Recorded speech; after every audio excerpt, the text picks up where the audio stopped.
Их не хотели слушать, и они заставили себя услышать. Рабочие перегородили въезд на стройплощадку стадиона на Крестовском острове. Работа замерла. Заказчик у генподрядчика принял 85% работ. Силуэт летающей тарелки, который задумал японский архитектор Кисё Курокава, уже читается на линии городского горизонта. Почти готов фасад, а прямо сейчас монтируют специальное прозрачное покрытие раздвижной крыши.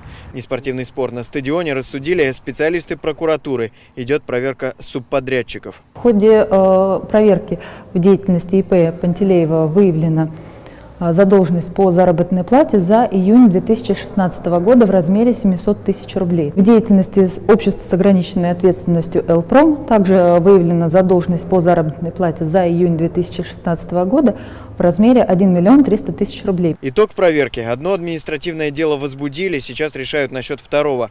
Оценка простых петербуржцев куда строже. Большинство недовольно тем, что происходит на стройплощадке стадиона. Когда стоимость стадиона уже так, на десяток хороших стадионов в Европе тянет, а конца не видно, чему-то радуешься. Так что недоволен. Спасибо. Я думаю, таких большинство. Он ставит стадион, в принципе, для нашего города достаточно. Мнение большинства метафорически выразил парламентарий Борис Вишневский. Арену он сравнивает не с летающей тарелкой, а с бездонной бочкой. Стадион – это бездонная финансовая бочка. Вот 10 лет назад строительство начиналось с планов потратить на него 6,7 миллиарда рублей, сейчас почти 44. 10 лет назад предполагалось сдать стадион в марте 2009 года, сейчас июль 2016 года. Еще конец пока не виден. К голосу недовольных городские власти прислушались. Но только теперь, когда до конца стройки осталось меньше 6 месяцев.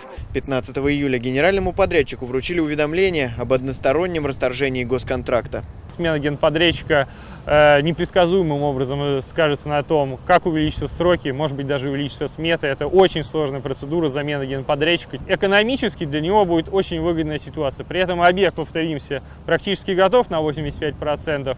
Ситуация достаточно комфортная. Вряд ли это случайное стечение обстоятельств. Важно иметь в виду, что стадион обязательно надо достроить к лету следующего года. Больше крайних сроков не будет.